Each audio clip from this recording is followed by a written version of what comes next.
Alberta is still relatively inexpensive compared to Ontario and British Columbia, overarching. Secondly, the weekly average income of Albertans is the highest in the country still.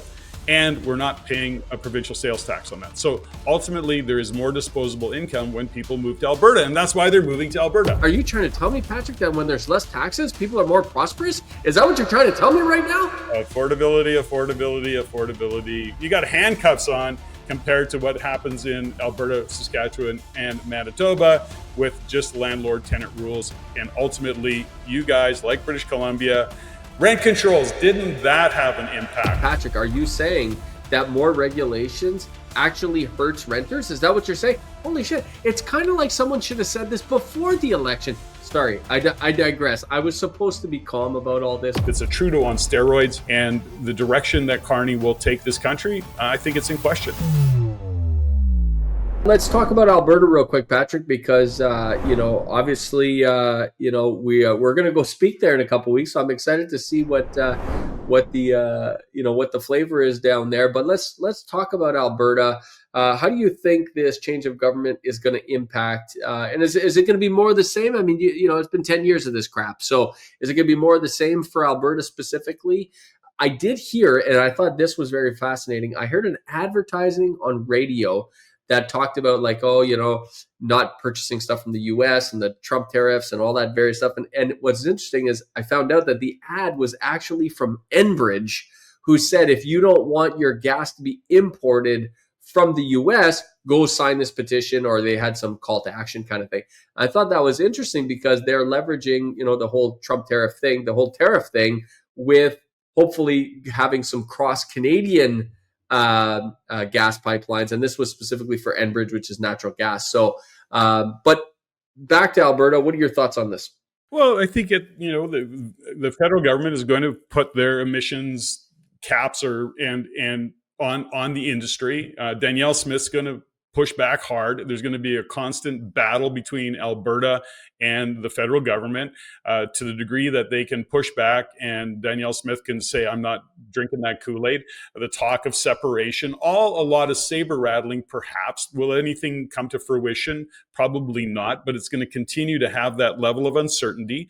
If we continue to push the climate change initiative and the emissions caps, it is going to slow the oil and gas industry down.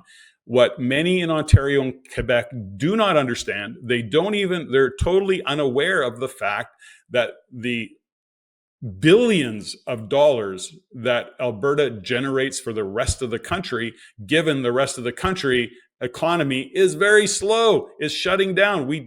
I don't know how else to explain it, but ultimately this is going to be what's happened. It's going to be still very, very political. There's going to be all the mudslinging. They're all debate. I don't know if we're going to move forward at all in 2025, to be quite honest with you. And that sounds pretty pessimistic, but it's hard to be optimistic when you start to see how things will now unfold, because it is a continuation. And I say it's a Trudeau on steroids, and the direction that Carney will take this country, I think it's in question. Yeah. Alberta for the last, 4 or 5 years has been driven largely by obviously a rebound in oil and a diversification of their economy. And Alberta in general has done phenomenal at that. I mean, that has nothing to do with the government. That has everything to do with Alberta as a province doing what it does best and diversifying its economy. And I think that part's going to continue, Patrick. But if they could have continued that and had oil as a wind in their sails and had immigration, which is what's been happening for the last 5 years, it's interesting to see what's going to happen because immigration, I think, is definitely slowing down. Do we have a slide on that, Patrick? Is the immigration going into Alberta specifically? Do you expect it to continue to slow down? Because it has been slowing down. Where do you think it goes in the next year, 2 years? Well, there'll be, the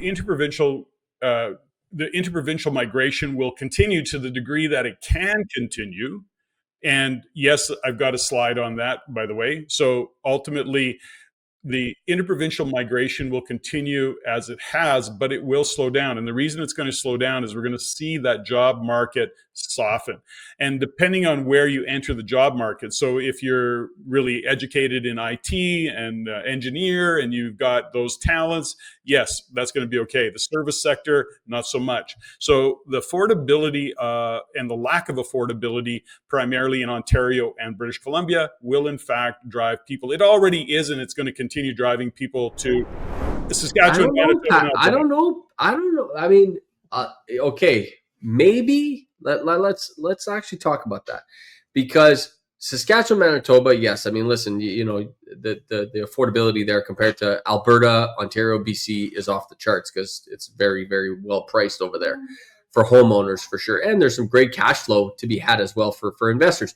But if you compare Alberta pricing, and if I put it face to face with a similar size city, you know, Alberta pricing has gone up so much, and Ontario pricing has come down, where we should do a slide on that, Patrick, because I think it's much more even than people realize. You can buy a house in Oshawa for about the same price you could buy a house in suburbs of Calgary or suburbs. Edmonton's lower. Edmonton's different, but I was referring specifically to Calgary in my mind. Yeah, but you can't compare Oshawa, quality of living in Oshawa compared to Calgary. You know, close to the mountains, you know, big open blue skies. You've got Banff, you've got Ah, Canada. the old dirty Oshawa. Of course you can. Shit, it's the No, best you over can't. there. No, you can't. And so the point, you make a good point, but I'm going to point something else out that people forget. And if you're in Alberta, you don't buy this. And we've had these conversations before. And whenever I go to Alberta, I joke about feeling like I've just come to a provincial factory outlet, because everything is so much less expensive in Alberta compared to British Columbia. And I spend a lot of time in both provinces, so I have a real comparison. You know, gas, I saw gas in Edmonton, I think it was $1.17 or something. I filled up last night here in Abbotsford, and I'm going to say I paid $1.49 or $1.54 or something. I don't know, some number That's like cheap. that. That's cheap for you guys. Usually $2 with the carbon tax. I'm going, woohoo! Now, what I don't know what's gas prices like in Ontario right now. It was. I'm not kidding. Last week it was $1.08, which was incredible. It has gone up a little bit now. It's like $1.22 right now. I'm buying diesel for $1.24, which is wicked. Let's keep that up. Well, there's a reason for that, and that is that oil prices are falling right now, and that's because China and the rest. There's a lot of, given what's going on a global scale, and we need to touch on that in a minute.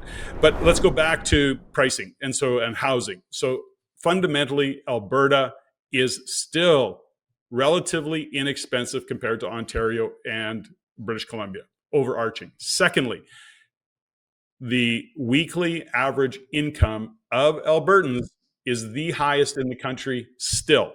And we're not paying a provincial sales tax on that. So ultimately, there is more disposable income when people move to Alberta. And that's why they're moving to Alberta.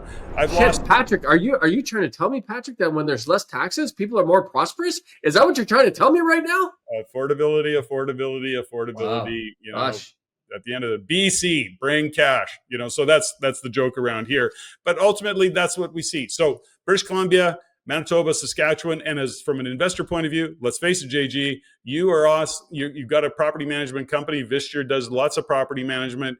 It's like you have you got handcuffs on compared to what happens in Alberta, Saskatchewan, and Manitoba with just landlord tenant rules. And ultimately, you guys, like British Columbia, rent controls, didn't that have an impact? Gosh almighty, how are rents in our provinces, BC and Ontario, and the relationship that we have with our tenants. So it's ridiculous. So sorry, Patrick, are you saying that more regulations actually hurts renters? Is that what you're saying? Holy shit. It's kind of like someone should have said this before the election. Sorry, I digress. I was supposed to be calm about all this. Let's get back to the show. The government's going to save everybody. So let's get back to the show. Where were we going with all this? So real estate. Alberta. Where's Alberta going here in the next year or two?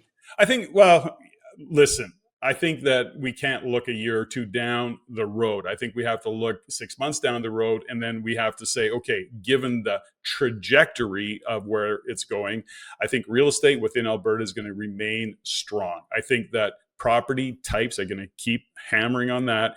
is very, very important. You and I have talked about it before. Multifamily, detached. So whether that's a duplex, triplex, a fourplex with an ADU, a duplex with an ADU, that coach home, that laneway home, whatever, verbiage you want to give it. But ultimately, we have to maximize the rents on any particular project that we have and that we buy into. So all to say this, we have to get our capital to work. If you have it in the bank, I can't stress enough. Yes, we need liquidity. I encourage that. But tying up cash or leaving cash in a bank is the melting ice cube. It is literally losing value at a record pace. So we have to keep that in mind. So if you like these episodes and you want to learn more about what's going on with real estate in Canada, investing in real estate, and understanding how to invest in real estate the right way, head on down to the descriptions below, follow those links.